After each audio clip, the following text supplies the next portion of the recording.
Everyone, आप सभी को वीडियो में बहुत बहुत स्वागत है। मैं अच्छी हूँ, आशा करती हूँ आप सब बहुत अच्छे होंगे। और चलिए हम बात करते हैं जीवित पुत्रिका व्रत के संपूर्ण जानकारी में।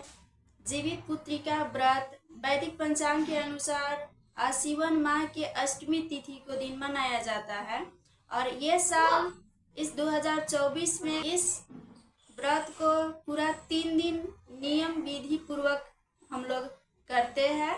जैसे एक दिन हो गया नहाए खाए, दूसरा दिन हो गया निर्जला व्रत, पूरे दिन 24 घंटा हम लोग निर्जला रहते हैं। उसके तीसरे दिन हम लोग पारण मनाते हैं, पारण करते हैं। तो टोटल से हो गया हमारा 3 दिन नियम करना इस पूजा का। तो सितंबर 2024 में हमारा जीवित पुत्रिका व्रत पड़ रहा है। 24 सितंबर यानी मंगलवार को नहाए खाए, 25 सितंबर यानी बुधवार को हम लोग निर्जला व्रत करेंगे और 26 सितंबर यानी गुरुवार को हम लोग पारण करेंगे। ये व्रत हमारे बच्चे और पति के लिए विशेष होता है, तो हम लोग इसमें थोड़ा सा भी चूक नहीं करेंगे। इसको ध्यान पूर्वक किया जाता है। उसके लिए आप वीडियो को पूरा देखिए, आपको पूरा समझ में आ जाएगा। तो 24 सितंबर मंगलवार को हम लोग सुबह ही उठते हैं और उठ करके सभी घर द्वार अपने साफ सुथरा करके पहले हम लोग नहा लेते हैं। माथा उस दिन धोकर नहाया जाता है। माथा धोने के समय, नहाने के समय हम लोग किसी स्थल पर, नदी जैसा स्थल पर पहुँच कर नहाना शुभ माना जाता है। और नहीं जा सके तो हम लोग घर पर भी नहा लेते हैं, घर पर भी होता है। तो हम लोग घर पर नहाने के समय एक कटोरा में पानी लेते हैं और उसी में हम लोग जैसे नेनुआ या झिंगुनी के पत्ता जो होता है, उस पत्ता पर सरसों तेल और खरी को लगा करके एक पत्ता को जीमूत वाहन भगवान के नाम से उसमें जल में प्रवाहित किया जाता है। दूसरा चिलो और सियारिन यानी 3 भगवान का पूजा होता है उस दिन। तो पत्ता में खरी और तेल लगा करके अपने जल में प्रवाहित करते हैं। तो हमारा नहाय हो गया और उस दिन बिना लहसुन प्याज के हम लोग खाना बनाएंगे और शाम उससे पहले हम लोग खा लेते हैं। उसके बाद नहीं खाया जाता। उसके बाद में हम लोग 24 घंटे का व्रत का पालन करते हैं। और जिस दिन हम लोग निर्जला व्रत करेंगे उस दिन सुबह में ही, सुबह नहीं कहा जाएगा, करीब 3-4 बजे भोर में हम लोग सरगही करते हैं। उस समय मीठा हम लोगों को खाना बहुत ज़रूरी हो जाता है। मीठा कोई भी चीज़ खा करके और पानी ज़्यादा से ज़्यादा पी ले, क्योंकि हम लोगों को 24 घंटे का व्रत का पालन करना है निर्जला। उसके बाद हम लोग जीवित पुत्रिका व्रत का पूर्ण पालन बड़े ध्यान से करें। उस दिन इस पूजा का नाम ही है जीवित पुत्रिका व्रत, यानी जीतिया। हर चीज को जीने का अधिकार देना, जीवित रखना, जीवित करना। जैसे कोई घर नहीं तोड़ा जाता, कोई चीज काटा नहीं जाता या फोड़ा फाड़ा नहीं जाता। तो हम लोग उस दिन सभी चीज को जीवित रखें, जिससे हमारे बच्चे, पति सभी को लंबी आयु का आशीर्वाद मिले, दीर्घायु मिले आशीर्वाद। तो एक बात यह हो गया कि हम उस दिन सिर धो सकते हैं या नहीं। हम लोग उस दिन सिर धोते हैं लेकिन झाड़ते नहीं, उसको हम लोग कंघी नहीं करते, क्योंकि हमारा बाल टूट भी सकता है। तो इसलिए हम नहा सकते हैं लेकिन उसे झाड़ नहीं सकते, या पानी को पोछेंगे नहीं, ऐसे खोपा कर ले, बाल है लंबे तो।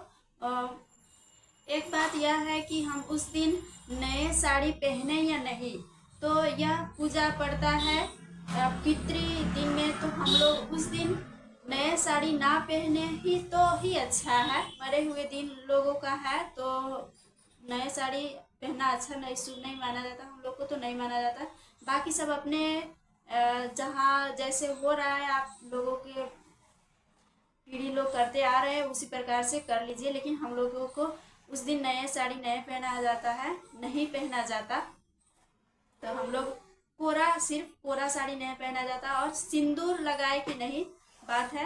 तो हम लोग सिंदूर लगा सकते हैं, सिंदूर लगा सकते हैं, माथा धो सकते हैं, लेकिन उसको झाड़ नहीं सकते उस दिन, बस इतना ही बेरा देना जरूरी। अब बात करते हैं पूजा का। तो पूजा उस दिन हम लोग नदी के किनारे कोई घाट पर जाकर करना बहुत अच्छा होता है। अगर नहीं जा सकते तो घर पर भी होता है। उसके लिए डिटेल में हम लोग बात कर रहे हैं। इस प्रकार करेंगे पूजा। इस पूजा के लिए एक चौकी लेंगे छोटा सा, उस पर लाल कपड़े बिछाएंगे, एक कलश को तैयार करेंगे। कलश में होगा फूल, सुपारी, सिक्का, अक्षत और जल, और उसके ऊपर से हम लोग नारियल रक्षा सूत्र लपेट करके रखेंगे ऊपर से। उसमें आम के पत्ते 5 होगा, और नीचे में चावल बिछा करके उस कलश को स्थापित करेंगे। और बगल में यहाँ उसी पर जीमूत वाहन भगवान को कुसा घास के रूप में पूजा किया जाता है। कुसा घास को बांध करके उसी पर रखा जाता है जीमूत वाहन भगवान के रूप में। तो इस प्रकार से भी कर सकते हैं। अगर कुसा घास नहीं है तो उस पर वहाँ पर जीमूत वाहन और चील और सियारिन तीनों कोई के माटी का छोटा सा मिट्टी से वहीं पर रखेंगे। उस मूर्ति को हम लोग झिगुनी के पत्ते पर यानी नेनुआ के पत्ता पर हम लोग स्थापित करते हैं।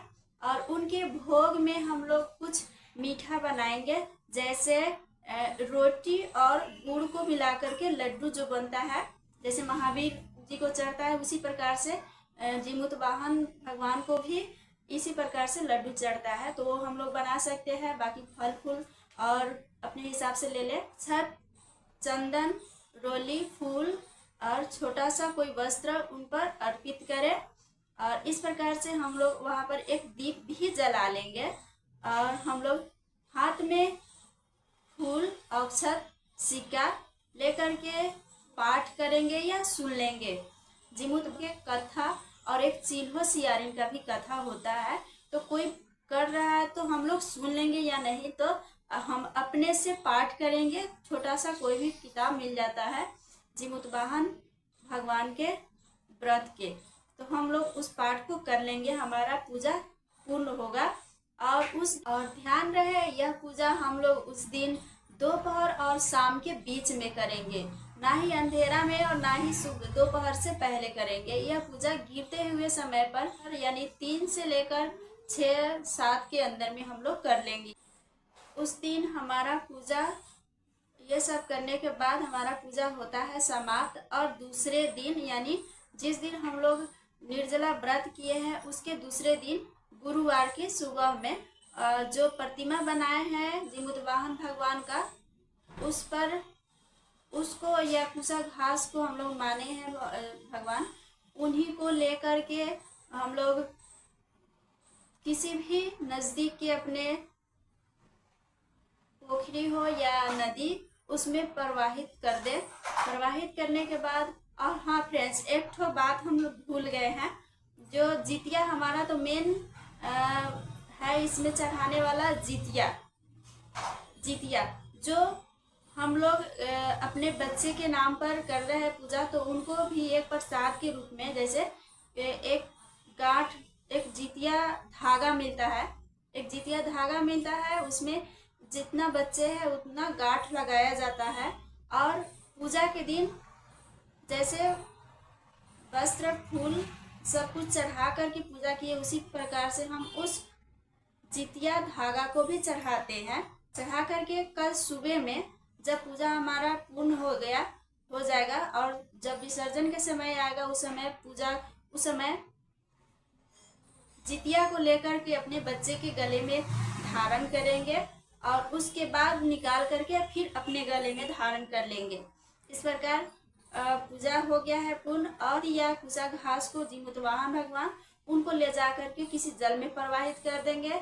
उसके बाद और भूल गए, उसमें चना, भीगा हुआ चना और गुड़ भी चढ़ाया रहेगा, तो उसी से हम लोग पारण करेंगे।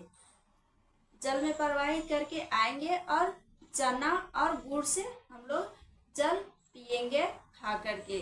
वो टाइम रहेगा हमारा शुभ मुहूर्त है 6 से 7, 7:30 के बीच में, क्योंकि सुबह के टाइम में ही अच्छा रहेगा। अच्छा रहता है। करते हैं कि आप सभी को वीडियो बहुत अच्छी लगी होगी, सब कुछ समझ में आ गया होगा और मिलते हैं अगले वीडियो में। तब तक के लिए बाय।